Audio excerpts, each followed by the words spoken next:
everyone, week number 4. Today we are talking about love. Okay, so now first of all I like us to start with the breathing, and as you can see I'm sitting here on the piano and I will play you one of my tunes that I wrote about love.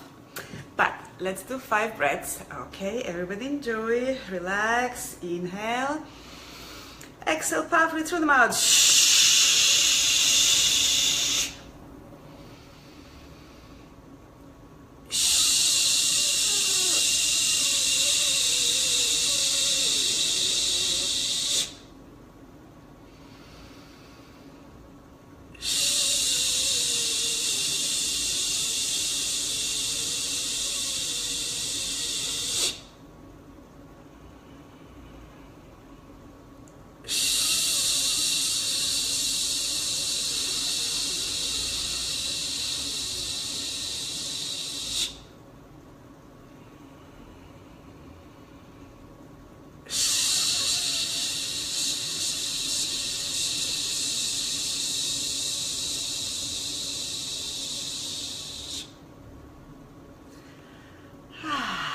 Okay, well, here it is.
hope you enjoy that.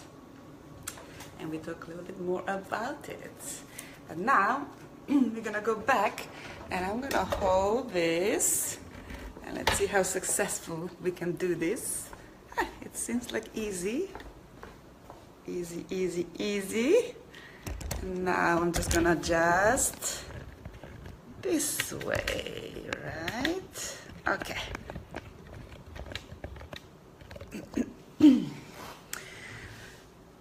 It's like a one-man show, or one-woman show, rather. I don't have help. Craig is busy doing his stuff, and so I have to learn how to do everything myself, right? How to do the filming, how to do editing. Isn't it so wonderful? The fact is, I love learning, so I love always expanding and doing different things. Okay. Love. The mantra for love is yum. It's like, ooh, yummy. Let's do that and then we'll start talking.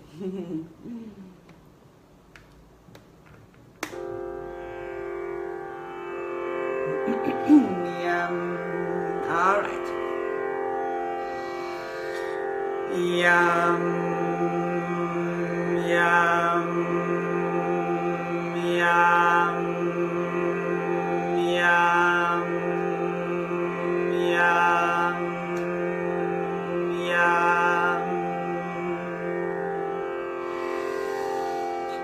Yum, yum, yum, yum, yum, yum, yum, yum, yum.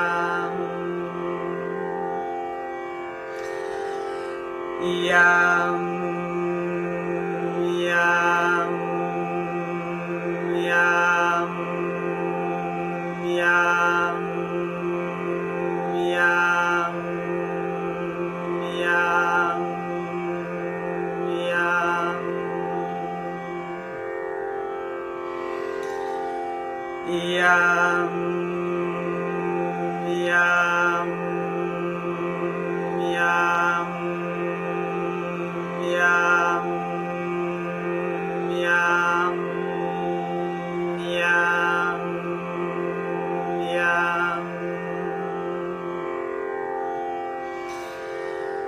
Yum, yum, yum, yum, yum,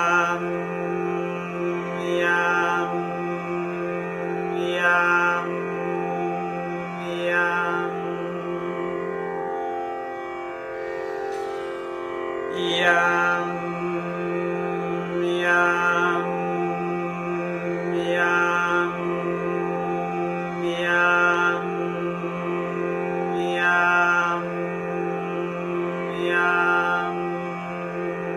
yum.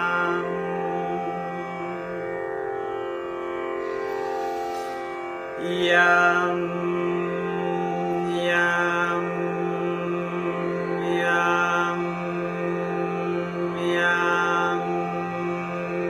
yum, yum, yum. Yum, yum, yum. Yum, yum,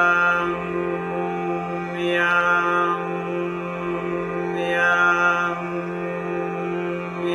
yum, yum, yum, yum,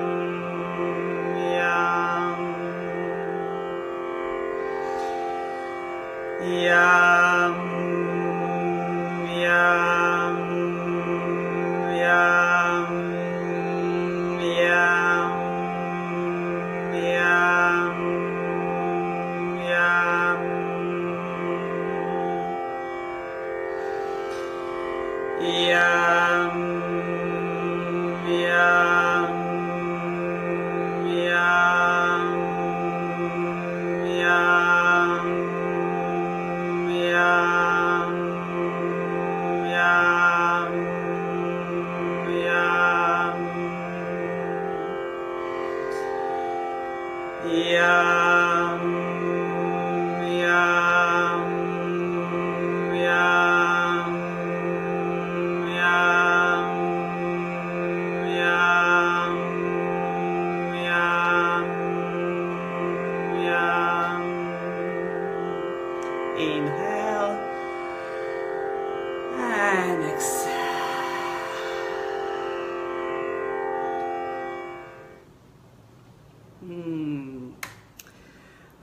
that's a good start. Oh, we're still on. There was some message there. I don't know what was going on, but I hope we're still live and still going. It says live. Okay. So what did you notice when you do the mantra? Yum, yum. So that is when all the vibration keeps happening in your lips. So if you allow it, and if you're really soft about it, so you don't tense your lips. So I was just noticing when I was doing yum, yum, you see that vibration, all my lips are tingling. So this is how we stimulate these 84 reflex points that we have in the mouth. And that hits the hypothalamus, the pituitary gland, the pineal gland, all of these upper glands working together like a conductor in the orchestra and sending message and telling all the other systems in the body and the cells how to unite and be one and release all the chatter thought. So it's really important that you're allowing that little vibration so you don't tight your lips very strongly. Okay, so all we need is love. The good old Beatles said it, and we all still talk about it, and everybody throughout the centuries and centuries have written about love. We have seen many stories, many poems. It's all about love. So this subject is so huge, almost like I'm thinking we should create like a forum, like maybe I'll get a few people together on Thursday and we can discuss together, like, and you can send us questions and we can just like really actively talk and see what love is. What is love for you? Have you asked yourself? I asked myself and I said, what does love mean to me? And I bet you every person you ask, in fact, maybe I'll do that. I'll go on the street and interview people. Hey, what love means to you? I bet you every single person will say something else. And why? Because all of that is based on your data you have collected all your life about what love is to you personally. Because it's only that how far that's all your understanding and remembering about what love is, right? Depending if you had a nice childhood, if your parents were good to you, they were loving, they were praising, or was it love through punishment? Or so then for you love will be like, oh, I'm not sure about love, I better not love ever again, because if that's what love means, punishment, then I'm not interested. So early days, in early stages of our lives, we kind of somehow made a decision, consciously or unconsciously, to love or not to love, to be open to it or not. And if we are not, then of course we build this kind of barrier around, we create this thick castle and nobody can break it and nobody can come in. And then you go through your life and it's like, what is the purpose? You're lacking. It's always going to be something missing, because that primal thing why we came here is to learn love. And love is the most powerful thing. We keep hearing that. But really, when you come to that point of understanding that love is your biggest benefit that you can make as being a human here, living in this planet. Most powerful, what did we say? They say, oh, no fear can stand next to love, right? So you beat fears, you beat the evil, you beat all of that. None of this can exist if your love is so strong. Now, which love are we talking about? Is it personal love or universal love? Well, what do we know about universal love? It's a very interesting thing, actually. I saw somewhere, and it goes like this. Dear human, you've got it all wrong. You didn't come here to master unconditional love. That is where you came from and where you will return. You came here to learn personal love. Universal love, messy love, sweaty love, crazy love, broken love, whole love infused with divinity. Live through the grace of stumbling, demonstrated through the beauty of messing up often. You didn't come here to be perfect. You already are. You came here to be great, gorgeously human. I love that. You came here to be gorgeously human, flawed and fabulous. And then to rise again into remembering. But unconditional love? Stop telling that story. Love, in truth, doesn't need any other adjectives. It doesn't require modifiers. It doesn't require the condition of perfection.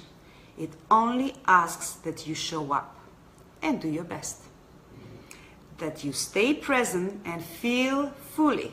That you shine and fly and laugh and cry and hurt and heal and fall and get back up and play and work and live and die as you. It's enough. It's plenty. Now, how wonderful is this? When I read this, I was like, oh my God. I think I shared it in my social media. It's just like everybody should know about it. And please share this. And anything, actually, I never ask people, but I should tell everybody, whenever you find something and whenever you like something, share it. Share it with your friends. I'm always into that because that's the purpose why I'm doing this, because I want to share with you as much as I'm learning. And that's the fun about the game, sharing with the others, right? What if you just keep the knowledge for yourself? What does that mean? So this is a really interesting poem. If you like, I can send it to you. And yeah, share it. So how many poets have written about love? How many stories have been written? Movies have been made? Especially Rumi. I love Rumi. I always wondered, I mean, he constantly lives with one leg in this world and one leg in the spiritual world, almost like that's how he describes it, with one leg here and one leg there. So he's always awakened and aware with that spiritual world, always in connection, and yet he's very present here and now in this world. So it's constantly that game between here and there.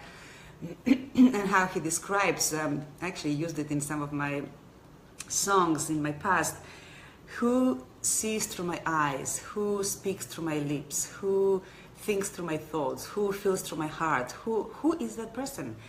You ask yourself, who is that? What is that, or who is that? It's and how is this love? And he talks about this unconditional love as well, but it does beautiful personal love as well. It's always that. So very often the poets and all these big writers are associating love with pain, right? And so that's why we kind of like, because why? Love hurts. If you are in love, then you open your heart, you're vulnerable, and you get hurt. And that's when we decide, no more, I'm not gonna love anymore. And then it's pity, because you live through your life not really fully, because it's always something's going to be missing and lacking, because it's that primal thing of that love that we came here, personal love, to learn, messy love, broken love, hurtful love, all of that, as the poem said. We are here to learn that. So you have to make a decision. You either live your life with closed heart, nobody can hurt you, so you ever don't get hurt and you don't feel, or the other way, you open your heart, be vulnerable, face it, acknowledge it, feel fully with all that pain and with all the hurt, and you're still there and you still love and make it stronger and stronger and stronger. Now, the love, first of all, starts with yourself.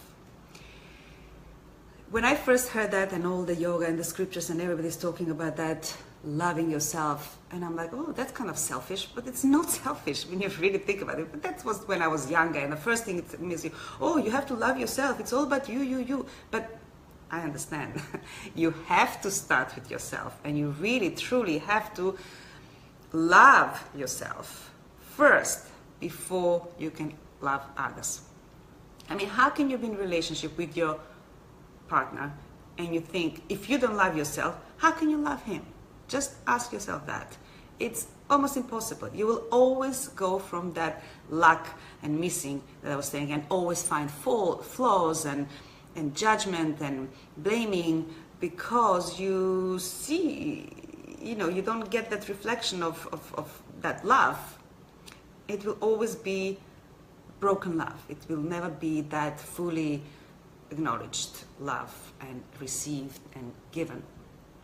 So, but when you have imagine you have a partner who he had a beautiful childhood, everything, he was praised and loved by his parents, and he's full of love, and he gives you love, but you cannot even receive it if he gives it all to you, but you cannot, if you're not in that space, receive it. So you're going to sabotage it because you don't understand that you don't have that capability because you're closed.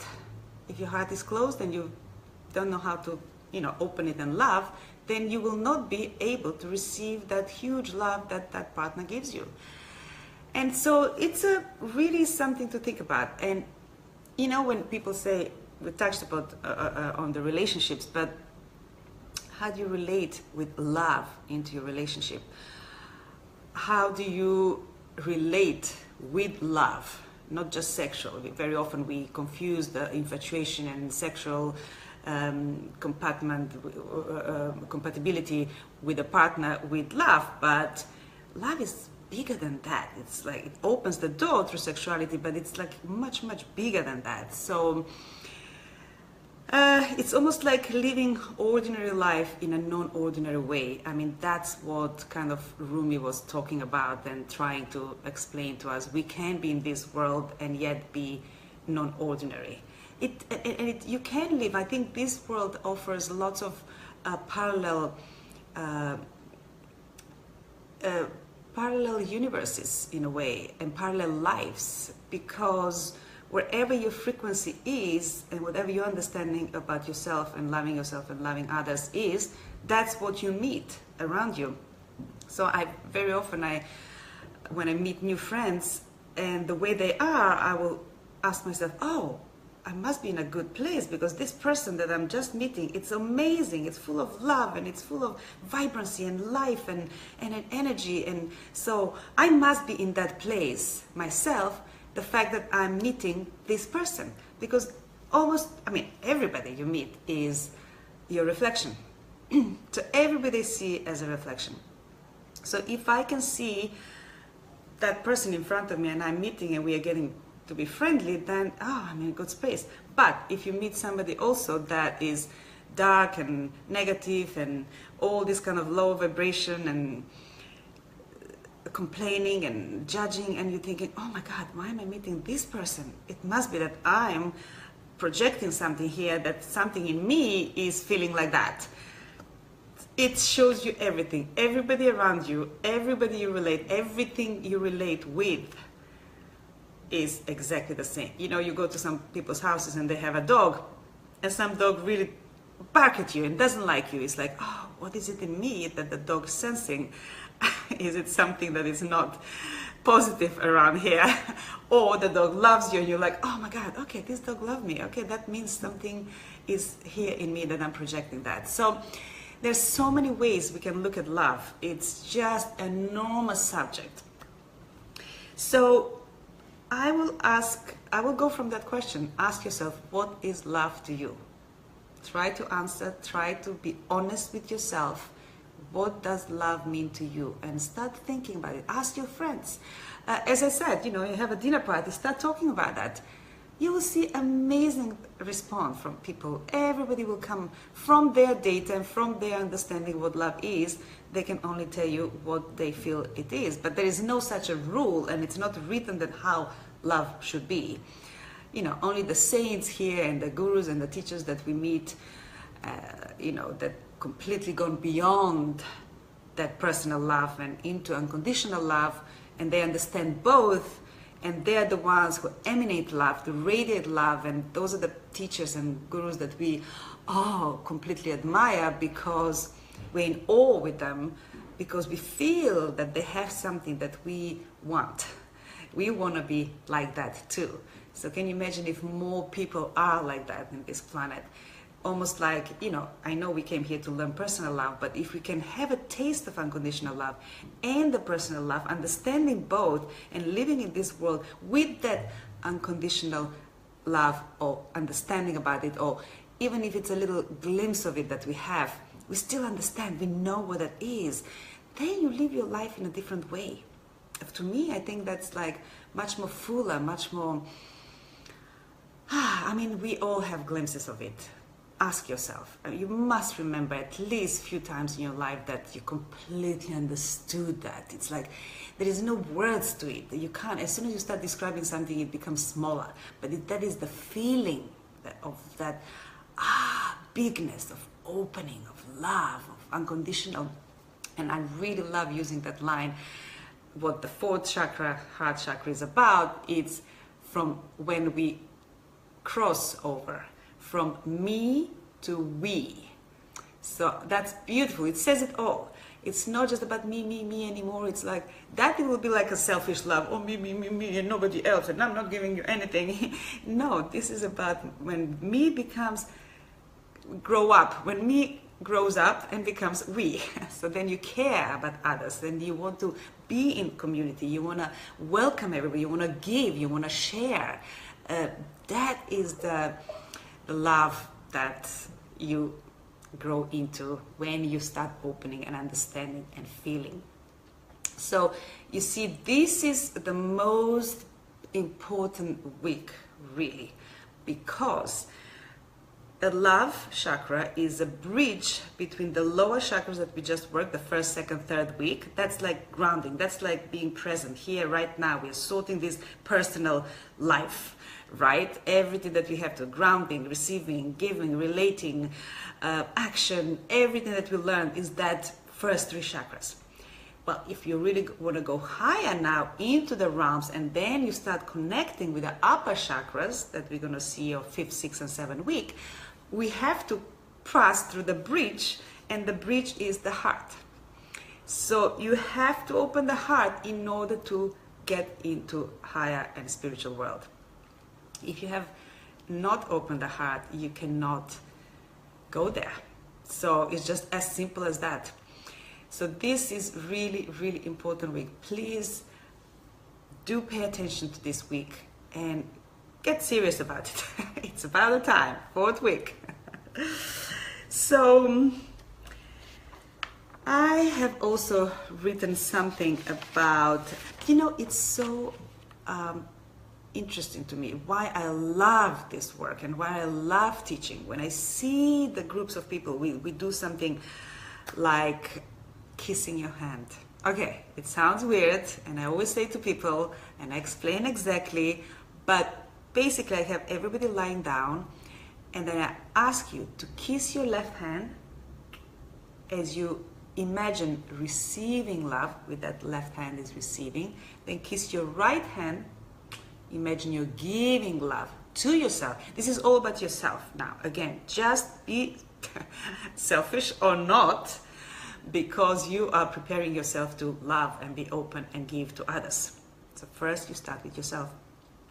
So you kiss your left hand, you receive love to yourself. You kiss your right hand, you give love to yourself. And when you start doing that, then I allow maybe 3-4 minutes about it. 3 or 4 minutes doing this, it's a long time, believe me. So what I've noticed, so many people are actually not able to do that. They're struggling.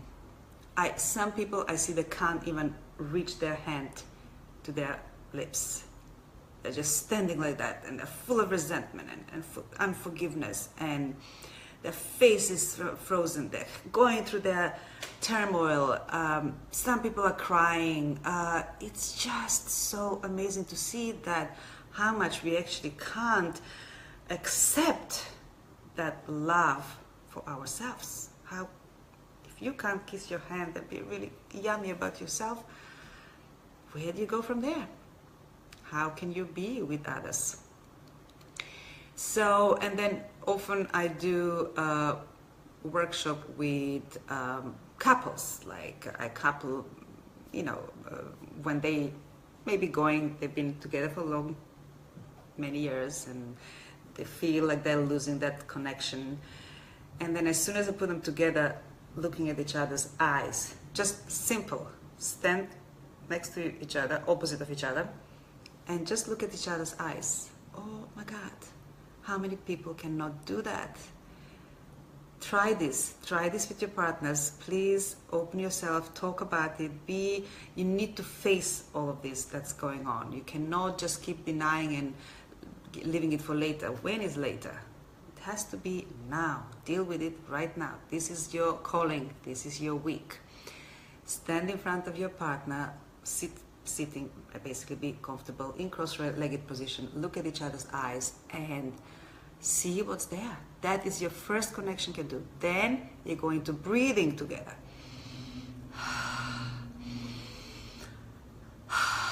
While you're looking at each other's eyes, you breathe. We do a lot of these exercises in the Kundalini Yoga. Yogi Bhajan created this whole space.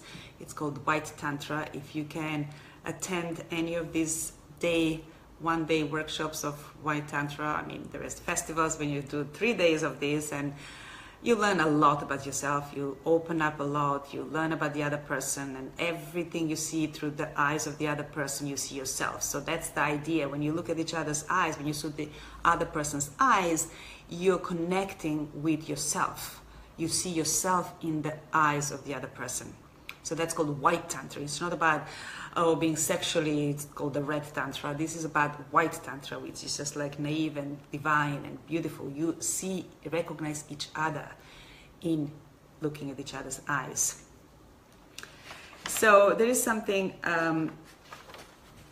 I got inspired by love and these poems and everything that I'm reading, and I was going to write a song, but now I do workshops on this.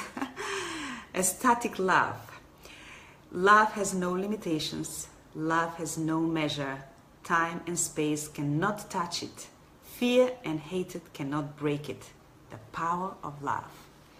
It is, again and again, we keep seeing how powerful love is if we allow it to be, that real love we are talking about.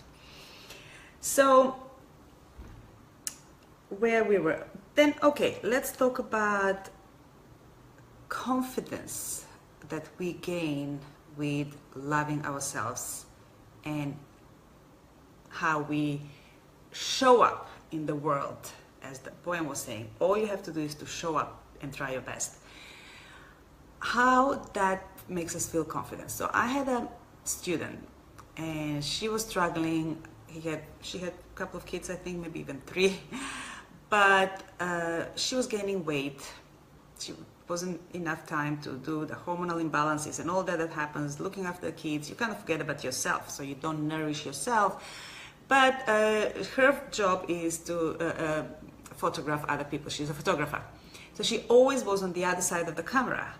So, and then at one point, she said, there was a Christmas shot that they needed to do with the family, and she was in front of the camera and she felt so uncomfortable because now she is seen and she's in front. And then there was, through the meditation and through the Kundalini Yoga, and we worked together for a while, and she really felt confident to stand in front of the camera.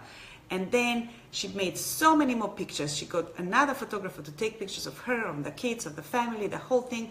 And she put out all those pictures all around the house. And she said she felt so good about herself. She felt confident and that she can be seen on the pictures. So she put all this. So basically she faced it.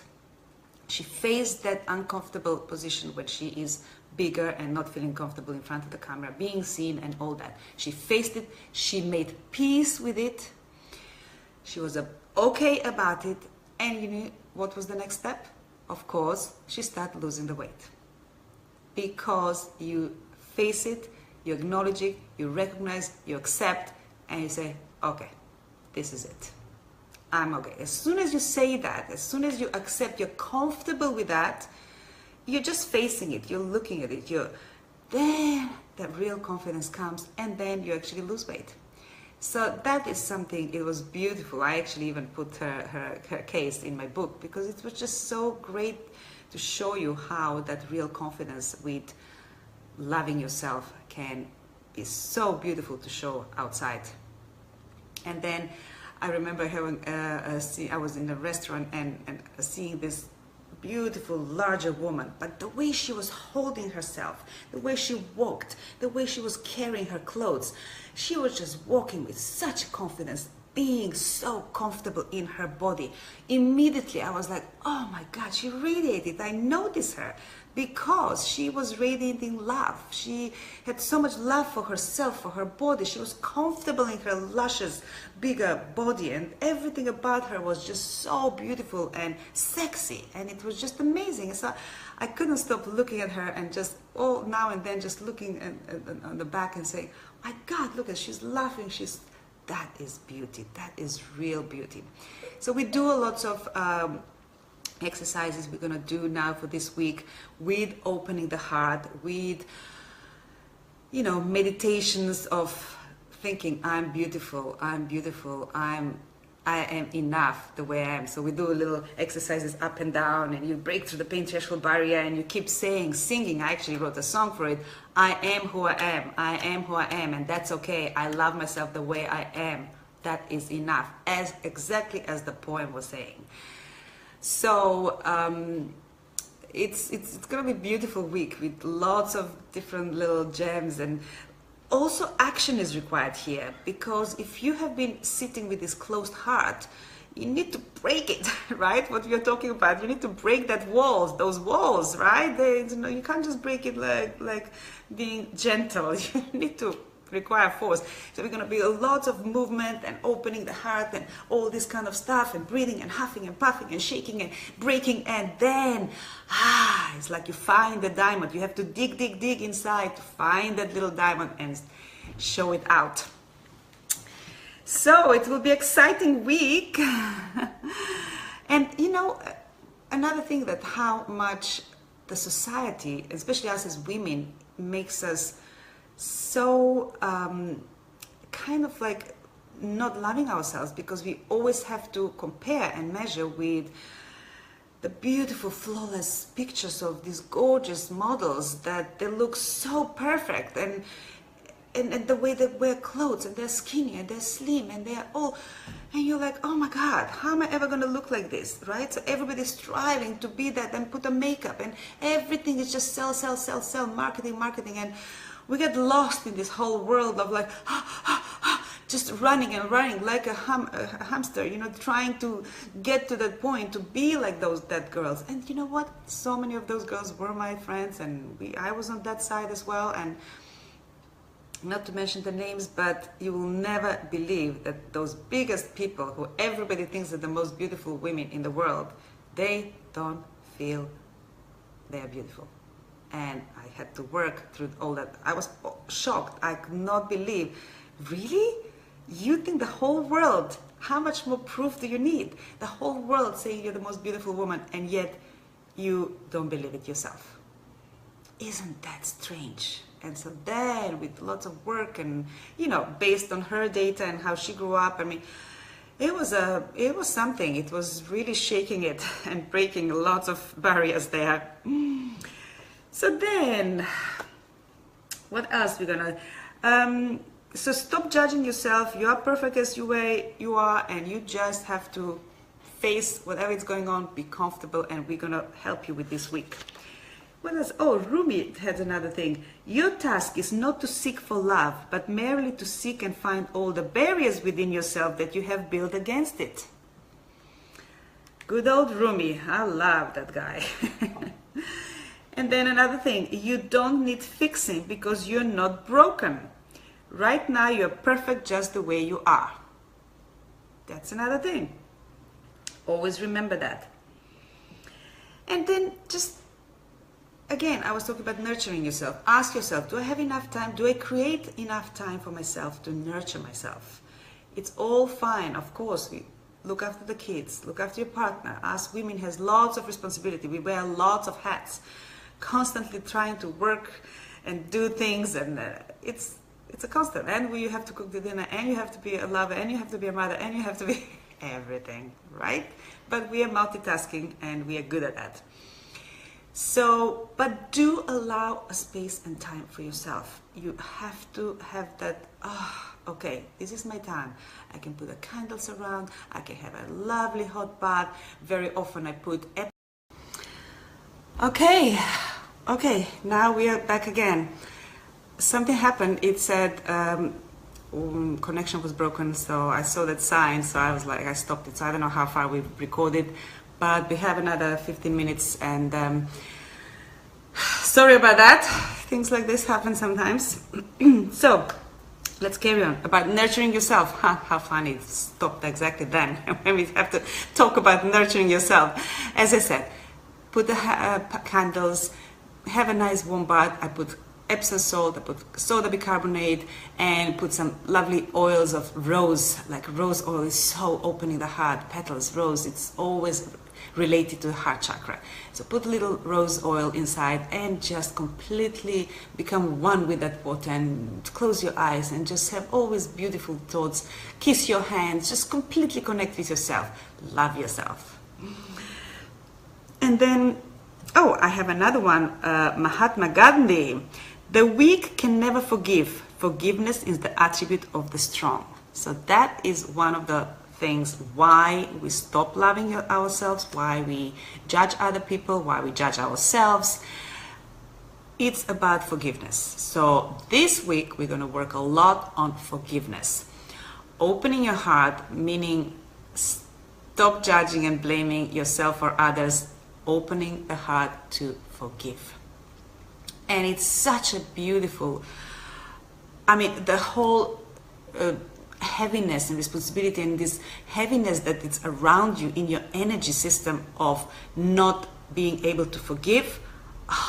As Mahatma Gandhi says, it's weakness. The weak cannot forgive. If you're a strong person, you can forgive. So become that strong person. If you know that you're holding this resentment, try your best. Through this week, open yourself and really think about forgiving yourself, forgiving others. So it's really, really powerful thing, and we're going to work on it a lot. And you know, it's the best thing to forgive and to look at, because all these things, if we haven't finished something and if you haven't forgiven, then you attract another situation very similar to that same one that you had before that you haven't forgiven. It just always happens like that. It will come back, keep coming back, because you need to learn that. You haven't finished that story. So the same, all the stories we haven't finished with, it will keep coming back. Just how it is. We have to face it and finish it and work with a certain thing. Like that forgiveness could be one thing. If not that person, another person will come in. The same story will happen. So sooner you become willing to work on it, the better you will become and stronger you will become, and you won't notice and you won't attract those kind of situations around you. So you create good vibrations. And another thing is like loving every situation and everything that happens around you. Sending that love, more love you send to other people, and more success, and more, when you hear successful stories and people are so happy about themselves, let them, feel with them, support them, and really feel love and share that happiness with them. So more you give love to that person, rather than being jealousy and, oh, why is it happening to him or her and not to me, and look how happy they are and I'm not, and you immediately, that's the first human thing that happens to everybody. But be aware of it, catch it, hold it, and it's like, oh, that's what's happening. Okay, I'm gonna change this. I'm not gonna allow this ruin my day. I'm gonna send the love and try consciously to, you know, support that love and that happiness that your friend has.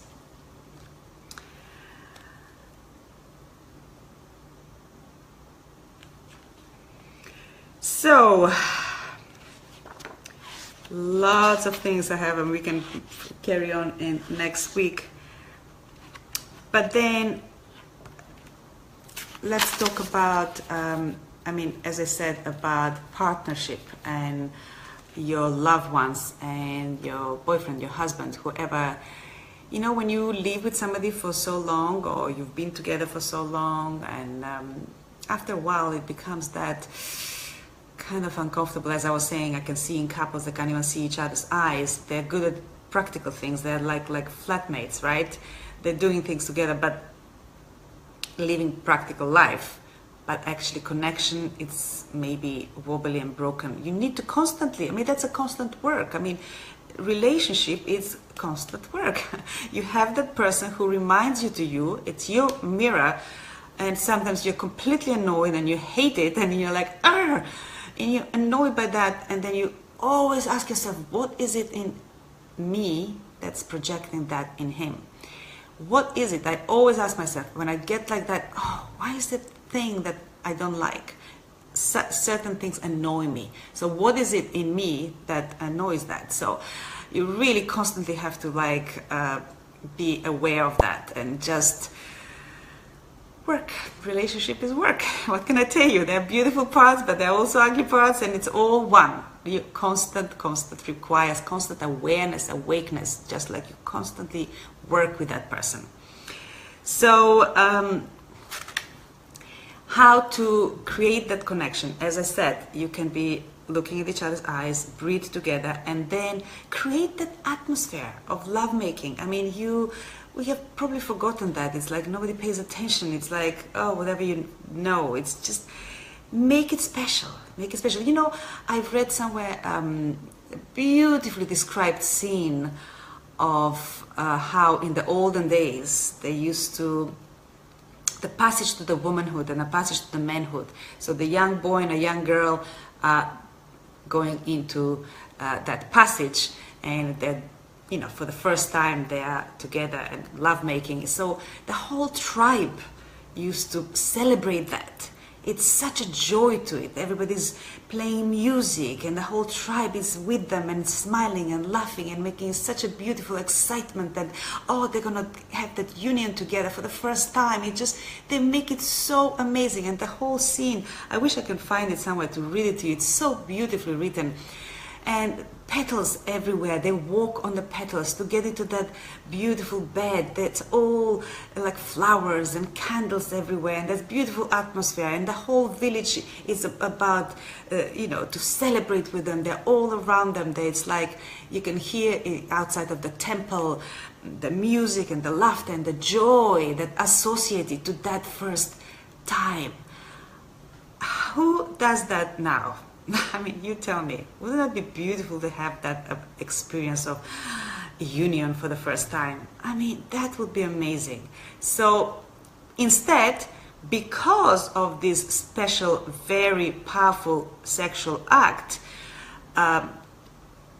people, I mean, the religions, there's all these people, the priests, they got scared of it. They're scared because of the power of love, because can beat fear, can beat evil. So what they start doing, in order to control people, they start putting taboos and restrictions and punishment.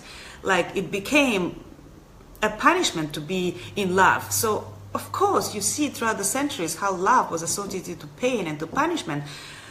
Of course, why we feel that. So we have to rewrite those stories and rewrite the history and create your own history, your own story, and stop telling the same.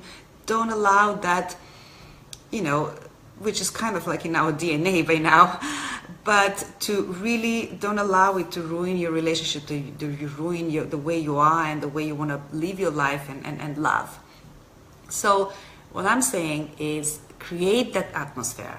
Find that place where you can really enjoy beautiful music and incense and petals and roses and flowers and candles, and have a bath, look at each other's eyes, just touching, feeling. It's all about feeling. Get back to that feeling, right? So that's a nice, nice thing that we can do. So, okay. So this week is a total workout to help you deal with opening the heart and healing. So as I was saying, it's going to be a lot of breaking. Get the hammer out, digging, breaking the wall, and it's going to be action. It's going to be required some breathing and getting the action, sweating those cells of memory cells of not loving yourself. So that will be, we will change and rewrite our story, reprogram ourselves. Okay, so then we will work through building the mental strength to deal with panic and anxiety.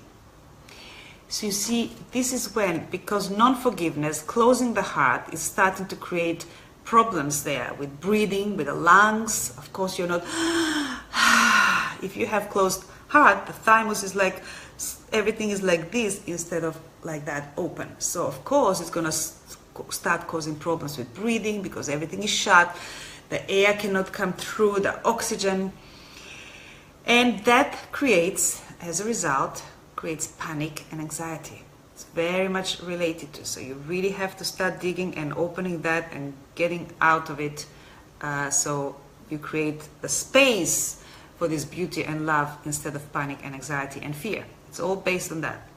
So we do a lot of, as I said, those kind of movements with the heart and opening and hands up and down, and mental strength. It's like breaking through that, like maybe it's some uncomfortable position we'll do for 5 or 10 minutes and you're like, oh my God, my hands are gonna fall out, blah, blah. But you have to break through it. On the other side, breaking through the pain threshold barrier. I call those like that, and then I laugh and people go, how do you smile? Because only then it becomes easier for you to handle it. Breaking through that, going through that passage, going through the other side is like from darkness into light. You have to do it. And more you practice like that at the class or at the with our week now, more you practice those positions that are uncomfortable, you know that more is something that for you there to learn and to break through.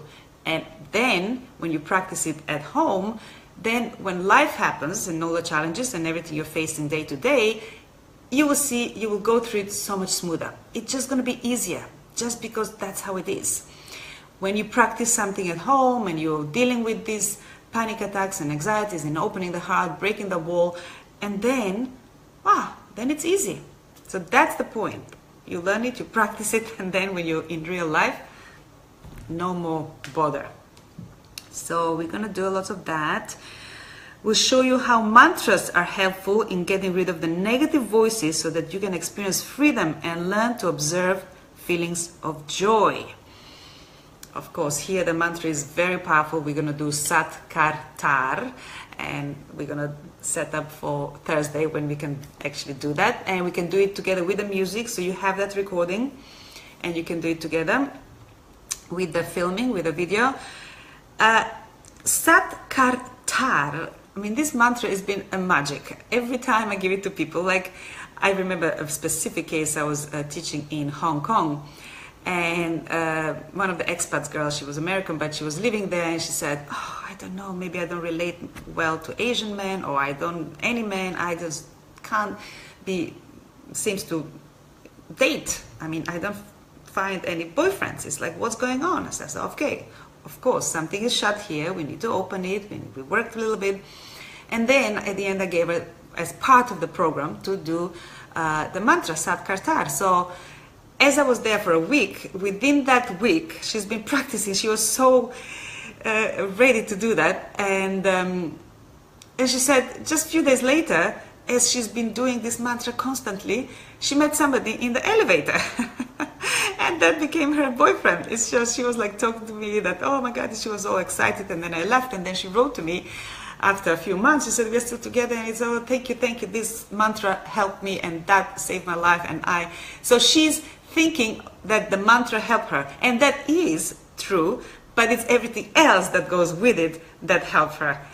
Of course, you know, so now you're thinking that it's just this magical mantra, but it's all the work that happens with that. The opening, the positions, the breaking through the pain threshold barrier, all the stuff that we do that will help the mantra together with it to get to that point. Also, as I said before, we're going to be working on healing the lungs, bringing more oxygen, deal with problems such as asthma, improving the circulatory system, the glandular system, the immune system, and the nervous system. So all of these systems are going to be working together, and that's how the immune system, you know, it's here, the thymus gland, it's just that kind of opening. I'm just looking at it between the bones, in just that kind of dance there, the softer part. That's where, like the Tarzan, I call it, you know, you tap, tap, tap, tap, tap the thymus, you stimulate, you create some stimulation, circulation there into the thymus gland, and it's just tapping. Like you're sitting in the office, just for a minute, just keep tapping while you're reading. You know, just like that. I do this all the time. It just creates lots of stimulation of the thymus gland, which then helps you with your immune system. So I tell that my teenage kids, because they're in colleges now, and they're not teenagers anymore, but in colleges they get colds all the time. I don't know, it just spreads around. So I keep saying, do the thymus, do the thymus, do the breathing through the left nose. I mean, the immune system booster. So I always give them these exercises, and it helps. It helps. Everything that you learn from here, share it with your friends, with your kids, with everybody around you. Keep sharing. That's when me becomes we, right? The heart. Okay, you will always also learn how to deal with, control, and eventually remove feelings of resentment, and manage to cleanse yourself of sadness and grief. Exactly what we talked about. So all of this is going to take place this week. This week's lessons will help restore the energy flow and maintain balance, because when we pour our heart into something, everything is possible. So I think that's a good line to finish with, because everything is possible when you are willing and when you put your heart into something. I mean, we talk about this all the time. You hear it all the time. It's like becoming a cliche. But nobody really stops and think about the power of those words. When you pour your heart into something, everything is possible. So let's make the impossible possible by opening our hearts. So this week, pay attention, do your job, and get there. All right, so see you on Thursday. Fire some questions, because I love questions. We still have something from before that we haven't answered. I'm going to go through everything. We're going to talk more about love. Maybe we'll get into conversations about what love is to you. Actually, that would be a good one. Why don't you all try to write just a few lines, whatever time you have or not, but just try yourself. Describe what love is to you. All right, have a great week. See you on Thursday.